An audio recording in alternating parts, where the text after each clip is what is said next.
Inilabas na ng Department of Budget and Management o DBM ang 1.19 trillion pesos national tax allotment sa mga LGU para sa kasalukuyang taon alinsunod sa direktiba ni Pangulong Ferdinand R. Marcos Jr. Nilagdaan na ang Special Allotment Release Order o SARO at ang kaukulang Notices of Cash Allocations. Dahilan para direktang pumasok ang 2026 budget sa mga authorized government servicing banks na mga LGU alinsunod sa umiiral na budgeting, accounting and auditing rules. Hakbang ito ng gobyerno para masigurong ang pondo ng pamahalaan ay ramdam ng taong bayan.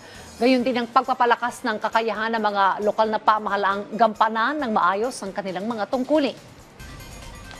Panawagan naman ng Pangulo sa mga LGU, gamitin ang budget para sa mga otorisadong pakay at sumunod sa reporting requirements bilang bahagi ng transparency at accountability standards ng pamahalaan.